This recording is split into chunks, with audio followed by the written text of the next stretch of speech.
Hello students, welcome to Pallav physics. तो आज हम लोग क्या लेके आ गए आप लोग के लिए। तो आज हम लोग एक नए चैप्टर ग्रेविटेशन के साथ स्टार्ट करने जा रहे हैं। पूरा डिटेल थ्योरी क्लास 11th में जो ग्रेविटेशन चैप्टर है वो पूरा डिटेल हम लोग यहाँ पे पढ़ेंगे अभी। तो मैं हार्डकोर एनसीईआरटी फॉलोवर हूँ, तो मैं एनसीईआरटी को बिल्कुल फॉलो करूँगा। ठीक है, तो चलिए पढ़ते हैं इसको। तो इंट्रोडक्टरी पार्ट पहले देखते हैं क्या क्या मेंशन है एनसीईआरटी में। इंट्रोडक्शन में क्या क्या लिखा हुआ है। तो ग्रेविटेशन, ग्रेविटेशनल फोर्स, ग्रेविटी, ये सब हम लोग डिटेल में आगे बात करेंगे। ग्रेविटेशन बेसिकली ग्रेविटेशनल फोर्स वो फोर्स होता है जो दो बॉडी में के बीच लगता है, उनमें मासेस होने की वजह से, और अट्रैक्टिव नेचर का होता है। और दो बॉडी में अगर एक बॉडी अर्थ है तो वो ग्रेविटेशनल फोर्स ग्रेविटी कहलाती है फिर। तो वो सब हम लोग पढ़ेंगे आगे। फिलहाल हम लोग बिल्कुल एनसीईआरटी को कट टू कट फॉलो करेंगे एकदम अच्छी तरह से। और एनसीईआरटी का फोबिया रहता है स्टूडेंट्स में, वो देखना नहीं चाहते एनसीईआरटी को, लेकिन पढ़ना चाहिए, बहुत अच्छी बुक है। और एनसीईआरटी को ही हम लोग फॉलो करेंगे, है ना, काफ़ी अच्छी किताब है। तो चलिए इसी को पढ़ते हैं। तो इसमें इंट्रोडक्शन जो होता है वो वहाँ से फॉलो करते हैं क्या क्या लिखा है इसमें। तो ये कह रहा है स्टार्टिंग से कि ये बात तो बहुत पहले से हम लोग देख रहे हैं, सुन रहे हैं, इस बात को लेके अवेयर बहुत पहले से हम लोग हैं कि कोई बॉडी, है ना, कोई बॉडी अगर ऊपर फेंकी गई, है ना, body throne upwards, body throne upwards, तो ये अगेन क्या हो जाता है, ये fall towards the centre of earth, fall towards अर्थ।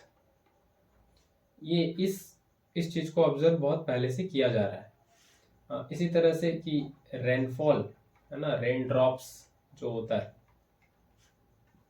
वो भी किधर गिरती है, अर्थ की तरफ, फॉल टुवर्ड्स अर्थ। ठीक है, तो कोई भी चीज, है ना, कोई भी चीज, anything anything that is throne above, जिसको हम लोग ऊपर फेंकें, वो अल्टीमेटली कहाँ गिर जाती है, फॉल, है ना, अर्थ पे वापस गिर जाती है, फॉल्स डाउन। तो इस चीज को तो देखा जा रहा था, इस चीज को लेके अवेयरनेस भी थी पहले के समाज में, पहले के सोसाइटी में। इस चीज को लेके बिल्कुल अवेयरनेस थी कि किसी भी चीज को अगर हम ऊपर फेंकते हैं तो वो नीचे गिरती है, या रेन ड्रॉप भी वो धरती की तरफ ही गिर रही होती है। लेकिन इस चीज को सबसे पहले इस चीज को किसी ने नोटिस किया। नोटिस तो सबने किया बेसिकली, लेकिन इसको साइंटिफिकली समझा और इसको एनालाइज किया, तो वो सबसे पहले थे इटालियन फिजिसिस्ट,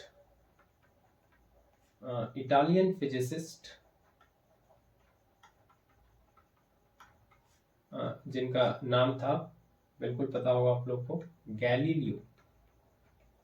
गैलीलियो। तो ये वो सबसे पहले इटालियन फिजिसिस्ट थे जो कि इसका साइंटिफिक एक्सप्लेनेशन थोड़ा दिए, है ना, थोड़ा ये दे पाए कि ये ऐसा क्यों। तो इनका कहना था क्या, इनका कहना था कि all bodies are accelerated towards earth with constant acceleration।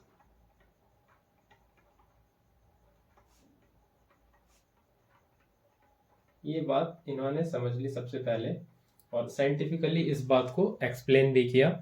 Basically इन्होंने डेमोन्स्ट्रेशन काफ़ी दिए, है ना, अपने इस बात को जस्टिफाई करने के लिए बहुत सारे डेमोन्स्ट्रेशन, है ना, बहुत सारे डेमोन्स्ट्रेशन एक्सपेरिमेंट्स करके इन्होंने अपनी बात को जस्टिफाई किया। हाँ, नंबर ऑफ डेमोन्स्ट्रेशन इन्होंने दिए इस बात को रखने के लिए कि जो भी बॉडीज है वो अर्थ की तरफ एक्सेलरेटेड होती है। इस बात को उन्होंने बहुत सारे डेमोन्स्ट्रेशन से बताया। उनमें से बहुत सारा फेमस है ना। उसमें से कुछ तौर तरीके से इन्होंने बताया जो कुछ फेमस भी है, कि इन्होंने इंक्लाइन प्लेन, है ना, इंक्लाइन प्लेन पे बॉडीज को रोल करके बताया। ये इंक्लाइंड प्लेन पे बॉडीज को रोल करके इस बात को बताते रहे। इंक्लाइंड प्लेन पे ये बॉडी है, इसको रोल कराया इस पे, और ये फिर ये नीचे आ रहे थे। ठीक है, तो आगे बढ़ते हैं। इसी बात को कंटिन्यू करते हुए आगे टॉलमे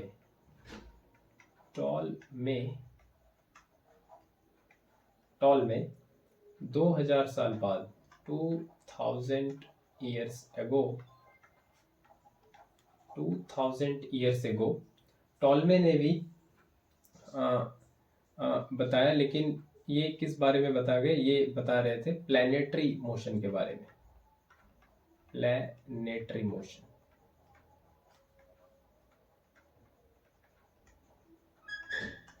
तो इनका क्या कहना था, तो इनका कहना था कि जितने भी celestial bodies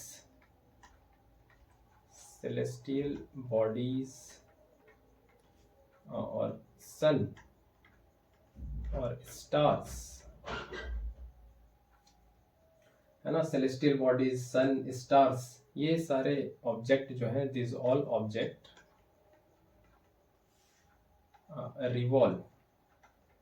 revolve around the earth.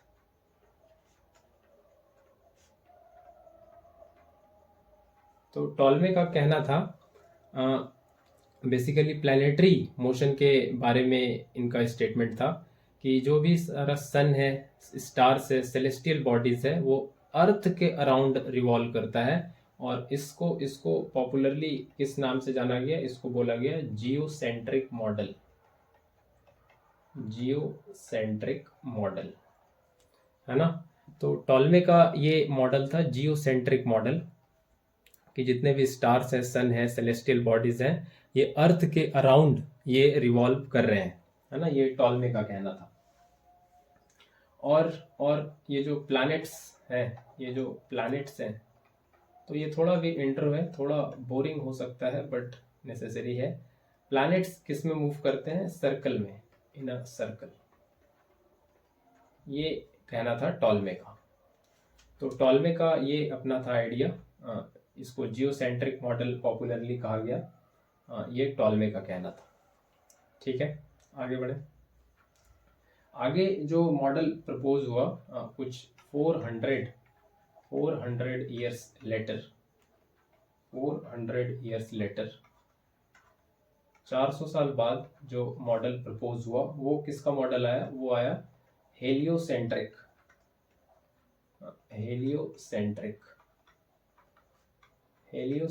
Model. ये क्या मॉडल था, ये model basically propose by Aryabhatta.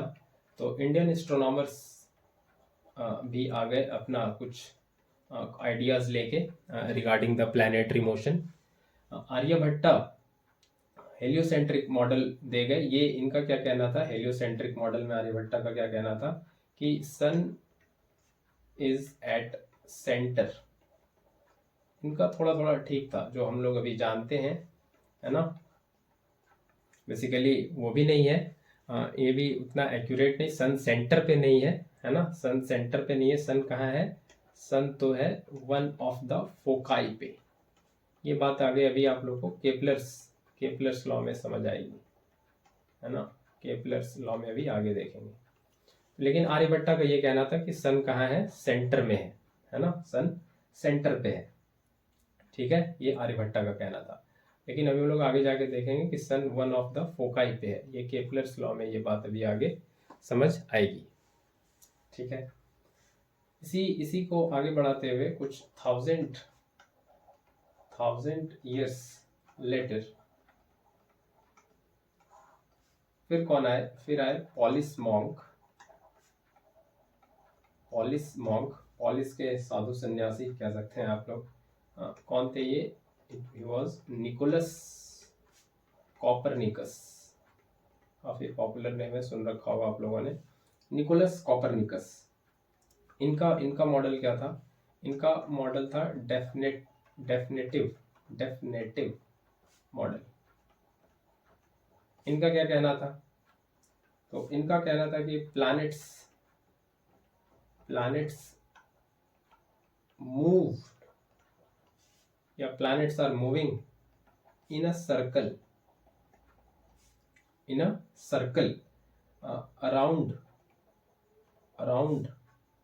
Around sun at the centre. ये इस बात को मैं आगे लिखूंगा नेक्स्ट पेज में, around the sun at the centre. ये कहना था निकोलस का, कॉपरनिकस का, है ना, निकोलस कॉपरनिकस, बिल्कुल। ये कहना था कि प्लैनेट जो है सन के चारों तरफ घूम रहा है, कुछ इस तरह से कि ये है ना, ये सन है ना, ये सन सेंटर में है और ये प्लैनेट्स इसके चारों तरफ मूव कर रहे हैं। ये कहना था कुछ कॉपरनिकस का, ठीक है। तो यहाँ तक थोड़ी हिस्ट्री हो गई यहाँ तक। अब मेन बात, मुद्दे पे आते हैं। फिर आगे इसी को कंटिन्यू करते हुए फिर आगे जो कॉन्सेप्ट लेके आए वो टाइको ब्राहे। इनका क्या था? इनका क्या कहना था? बेसिकली इन्होंने अपनी entire life spent his entire life in observation, है ना, recording observation of planets with naked eye।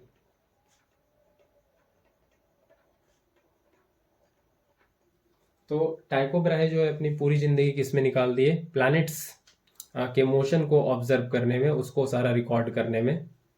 और इन्होंने फर्दर एक डेटा भी कंपाइल किया, सारे मोशन, प्लैनेट्स कैसे मोशन कर रहे हैं, सबका मोशन कैसे है, उनके रिगार्डिंग एक डेटा भी कंपाइल किया, है ना। लेकिन इनका सारा डेटा, ऑल डाटा ये कंपाइल किए थे regarding motion of the planet, वो इनके असिस्टेंट, ऐसा कहते हैं, है ना, इनका असिस्टेंट जोहानस केपलर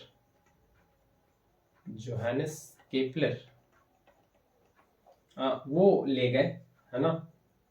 और जोहानस केपलर जो डेटा कंपाइल किए थे टाइको ब्राहे, जोहानस केपलर ने उनको फिर यूज करते हुए, जो डेटा कंपाइल किए थे टाइको ब्राहे, उसको यूज करते हुए कि जोहानस केपलर ने 3 लॉज पुट फॉरवर्ड किए,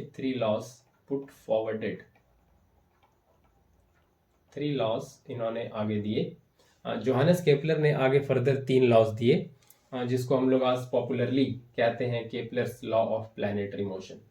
तो सारा टाइको ब्राहे का सारा कुछ किया धरा था, ऐसे कुछ कह सकते हैं। लेकिन सारा पब्लिश कौन करा गए? केपलर्स।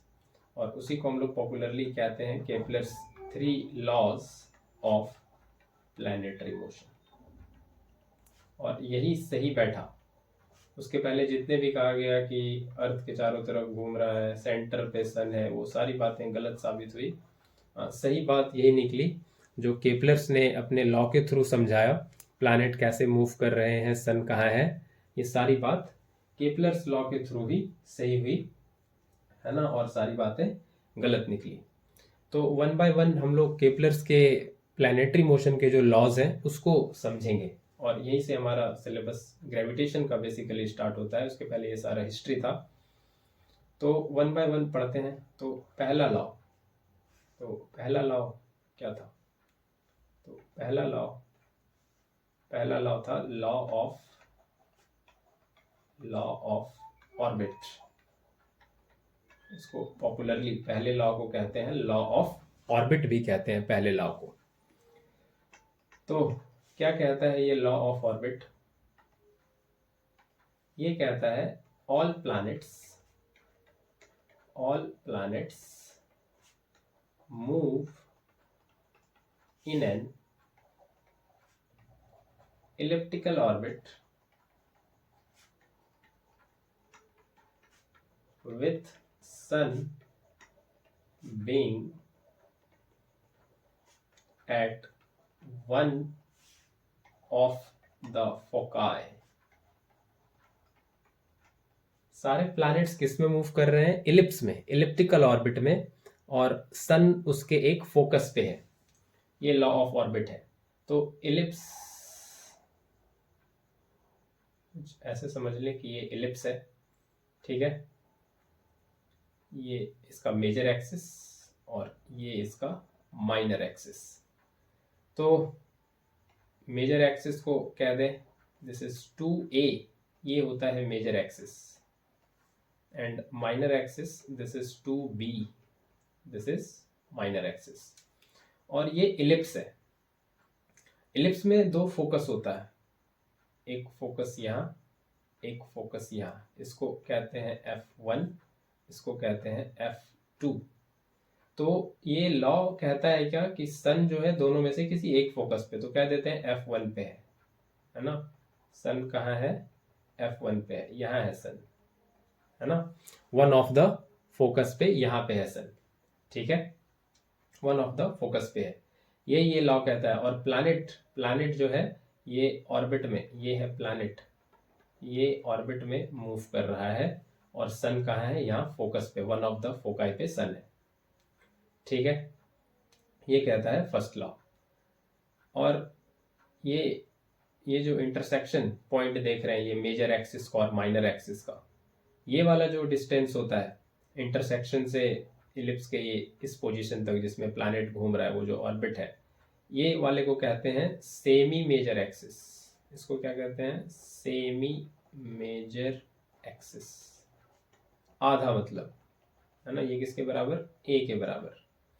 और उसी तरह से ये वाला, ये क्या कहलाता है? ये सेमी माइनर एक्सिस, मतलब ये आधा बी के बराबर, ठीक है। मैं एक इलिप्स और बना लेता हूं बात को थोड़ा समझाने के लिए।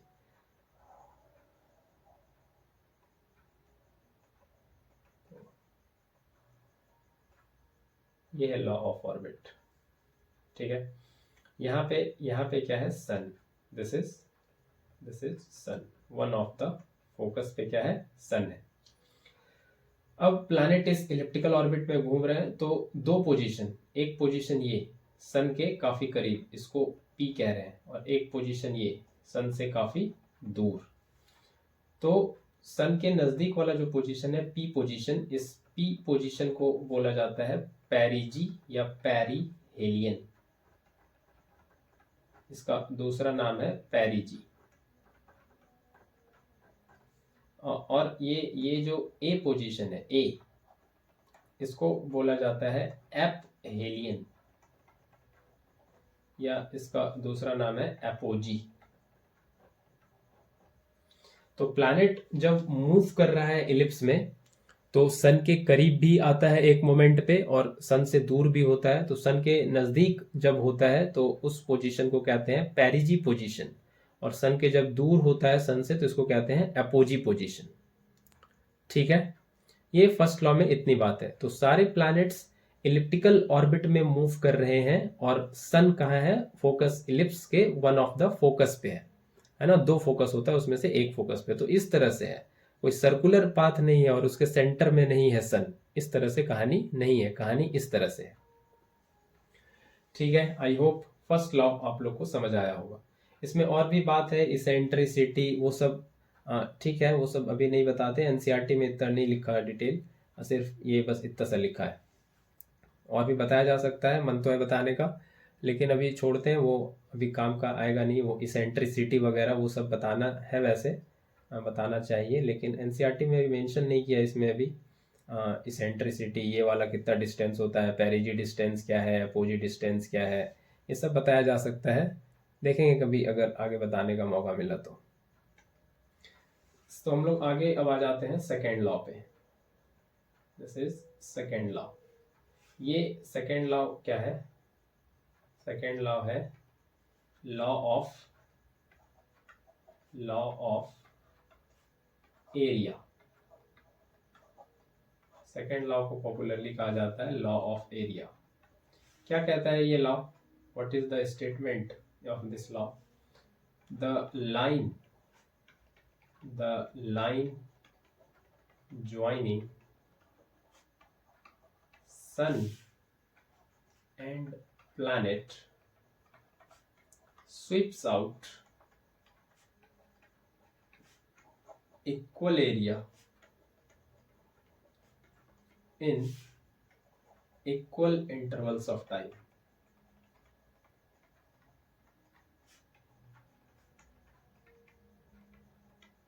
ये दिस इज सेकेंड लॉ। तो क्या कह रहा है सेकेंड लॉ? कि ये एलिप्स है, ये तो बात अब पता चल गई है कि दिस इज एलिप्स। एलिप्स ठीक से बन नहीं रहा, लेकिन ठीक है, समझते हैं इसको, समझने पे फोकस करना है। एलिप्स इसको मानना है अभी फिलहाल के लिए। ये सन है यहाँ पे, दिस इज द सन, है ना। F1 पे हमेशा सन बना रहे हैं, ये बात आप लोग नोट कर लें। This is ellipse, this is sun, ठीक है। तो line joining sun and planet, तो प्लैनेट कहीं कह दे कि इस पोजीशन पे है प्लैनेट, ये कुछ ए पोजीशन, और फिर ये चलते चलते प्लैनेट कुछ यूँ बी पोजीशन पे आया, ठीक है। तो ये कितना एरिया, ये line joining sun and planet, ये तो है line joining sun and planet, ये कितना एरिया स्वीप कर रहा है, कितना एरिया पोछा लगा रहा है जिसको कहते हैं, इतना एरिया। तो line joining sun and planet, ये जो लाइन ज्वाइन हो रहा है, ये जो एरिया स्वेप्ट हो रहा है, तो ये जितना एरिया स्वेप्ट कर रहा है और जितने टाइम में स्वेप्ट कर रहा है, अगर उतने ही टाइम में प्लैनेट के कहीं और पोजीशंस को हम इस तरह से ट्रेस करें, तो वो उतना ही एरिया स्वेप्ट करेगा, इतना ही एरिया स्वेप्ट करेगा उतने ही टाइम में। तो जैसे हम यहाँ पे कह लें कि ये सी और ये कुछ डी पोजीशन है ना। तो यहाँ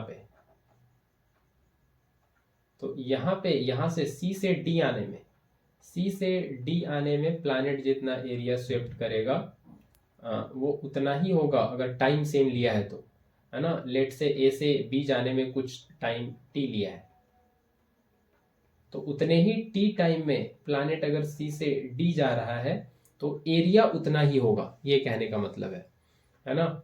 एरिया उतना ही होगा, ये जो एरिया स्वेप्ट है ए से बी जाते समय, जो एरिया पोछा लगा रहा है प्लैनेट सन के साथ, वो उतना ही होगा अगर टी टाइम में ये स्वीप हुआ है, तो वो उतना ही होगा अगर उसी टी टाइम में प्लैनेट सी से डी पोजीशन पे आ रहा है। तो ये कहता है सेकेंड लॉ। तो सेकेंड लॉ का ये कहना है कि एरिया स्वेप्ट, अगर हम कहें कि if A is the area swept, है ना, ए क्या है, एरिया स्वेप्ट, या हम ऐसे कहें if D A is area swept in dt time interval, then dA by dt this is constant, ये कांस्टेंट आता है ना। ये dA by dt कांस्टेंट रहता है, तो इतने टाइम इंटरवल में जो एरिया स्वेप्ट है वो कांस्टेंट रहता है, ये नहीं बदलता। इसको हम लोग दूसरे नाम से भी जानते हैं, इसको कहते हैं एरियल वेलोसिटी। तो ये भी कहा जाता है इस लॉ को दूसरे वर्जन में कि areal velocity is constant, areal velocity is constant, ऐसे भी कहते हैं इसको, ठीक है, ऐसे भी कहा जाता है इसको। तो इससे ये बात समझ में आ रही है ना। ये वाला बात जो है कि लॉ ऑफ एरिया जो केप्लर्स ने दिया, ये वाला ऑब्जर्वेशन इसी पॉइंट ऑफ व्यू से आया है। इससे ये बात निकल के आ रही है इससे सामने, मतलब कि प्लैनेट इस अपने इलिप्टिकल ऑर्बिट में सेम स्पीड से नहीं चलते, है कि नहीं।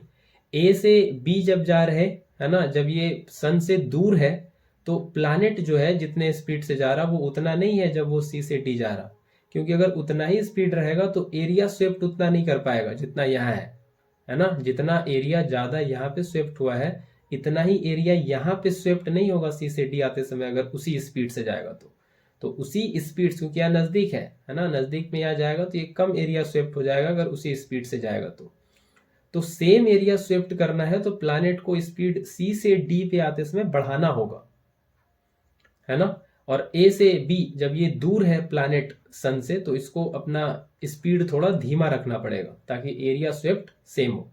तो बेसिकली ये एरिया स्वेप्ट का जो चक्कर है, ये जो एरिया स्वेप्ट यहाँ पे ये दिख रहा है, यहाँ पे ये दिख रहा है, सेम एरिया स्वेप्ट दिख रहा है, तो ये पॉसिबल इसीलिए हो पा रहा है, ये पॉसिबल इसीलिए हो पा रहा है बिकॉज ये जो प्लैनेट्स है, planets do not move do not move do not move at constant speed. Constant speed से प्लैनेट नहीं घूमते। Planets do not move at constant speed in elliptical orbit. Constant speed से प्लैनेट नहीं घूमते। तो फिर कैसे घूमते हैं?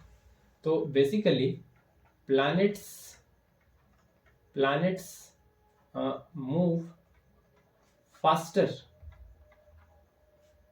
when it is closer to the sun। जब सन के नजदीक है तो स्पीड प्लैनेट की बढ़ जाती है and move slower when it is farther from the sun।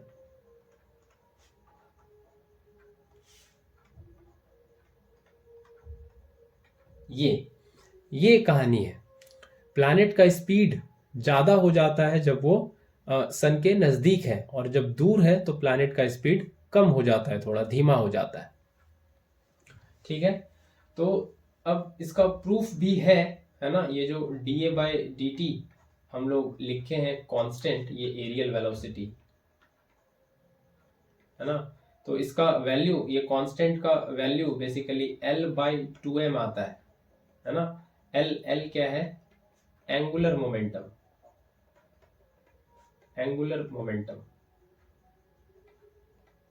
और मास क्या है? मास है m, है मास ऑफ प्लैनेट। तो इसका प्रूफ है बकायदा कि ये एरियल वेलोसिटी कांस्टेंट, ये पूरा बताना है, ये L/2m ये कांस्टेंट होता है, ये बकायदा इसका प्रूफ है। dA/dt कांस्टेंट ये कितना वैल्यू आता है, इसका प्रूफ है पूरा, है ना, जो मैं बिल्कुल करके दूंगा आपको। लेकिन अभी सेकेंड लेक्चर में इसका डेफिनेटली एक अलग से लेक्चर बनाएंगे, ये पूरा प्रूफ करके देंगे। ये पूरा dA/dt कांस्टेंट कैसे आता है, ये L/2m, ये पूरा प्रूफ मैं आपको दूंगा बिल्कुल, एक सेपरेट वीडियो बना के।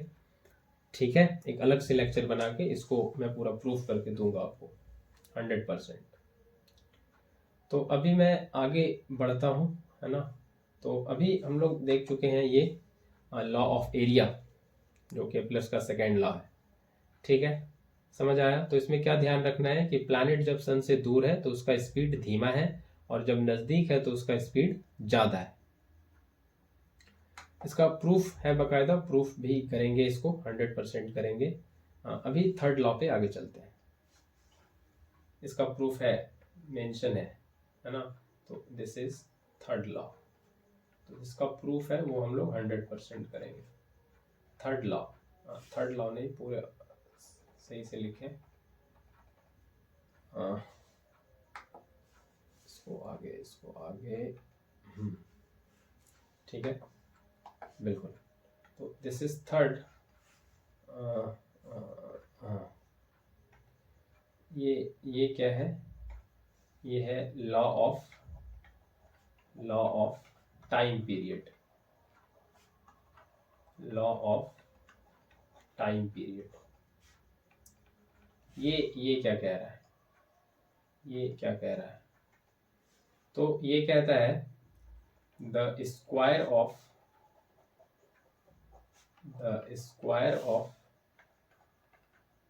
Time period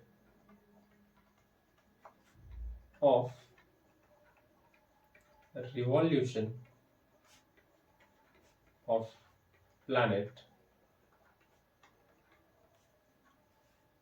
is proportional to cube of semi major axis of ellipse. तो क्या कहता है ये लॉ कि ये जो एलिप्स है ना, ये जो एलिप्स है और ये मेजर एक्सिस, ये माइनर एक्सिस, और ये वन ऑफ द फोकाई पे पड़ा है सन, ये सन, और प्लैनेट मूव कर रहे है ना, this is P, planet orbit में मूव कर रहे हैं। तो ये सन के चारों तरफ एक चक्कर लेने में जितना समय लेता है ना, टी, ये क्या होता है, टाइम पीरियड, मतलब टाइम टेकन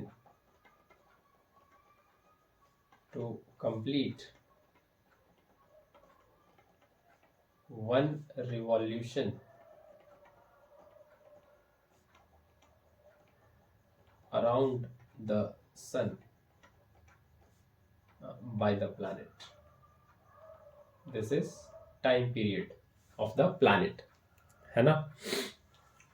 तो और ये क्या है, ये A, this is semi major axis, यही A क्या है, और A क्या है, A है सेमी मेजर एक्सिस।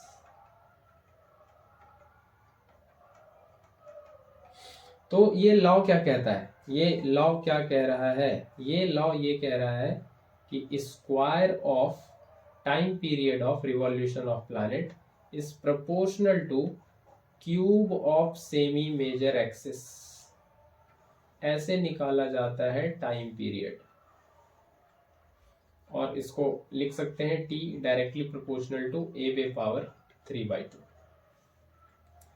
तो इसका एनसीईआरटी में प्रूफ नहीं है, लेकिन प्रूफ किया जा सकता है इसको बहुत आसानी से। तो मैं अगले वीडियो लेक्चर में कोशिश करूंगा कि ये सेकेंड और third law, law of area और लॉ ऑफ टाइम पीरियड का प्रूफ आप लोग के सामने लेके आऊँ, आप लोग के सामने रखूँ, ताकि आप लोग को थोड़ा बेहतर डेप्थ में आइडिया लगे कि ये कैसे आता है ना, ये कैसे डायरेक्टली मतलब लिख दिया। तो ये थे 3 लॉ, है ना, जो आप लोग अभी तक देखे। ये law of time period, square of time period of revolution of planet is proportional to cube of semi major axis of the ellipse. तो जो टाइम लग रहा है प्लैनेट को घूमने में, उसका स्क्वायर डायरेक्टली प्रोपोर्शनल होता है सेमी मेजर एक्सिस के क्यूब का, ठीक है। और ये law of area, line joining sun and planet sweeps out equal area in equal intervals of time, ये dA/dt कांस्टेंट होता है। तो ये इंपॉर्टेंट फैक्ट है इसमें, इसको मैं अंडरलाइन कर दूं जरूर, कि प्लैनेट फास्टर मूव करते हैं जब वो क्लोजर होते हैं, और दूर जब होते हैं तो वो स्लोअर होते हैं, है ना। या इसको ऐसे कहें कि एपोजी पे स्लो है और पेरिजी पे थोड़े फास्ट है, ऐसे कह सकते हैं इसको। इसका प्रूफ अगले वीडियो में बिल्कुल मिल जाएगा। लॉ ऑफ ऑर्बिट ये था, ठीक है, कि सारे प्लैनेट इलिप्टिकल ऑर्बिट में घूमते हैं और sun one of the foci पे है। तो ये थे Kepler's 3 laws of planetary motion. तो आज थोड़ा इंट्रो में थोड़ा टाइम लग गया समझने में, ठीक है। तो मिलते हैं नेक्स्ट वीडियो में प्रूफ के साथ। Thank you very much.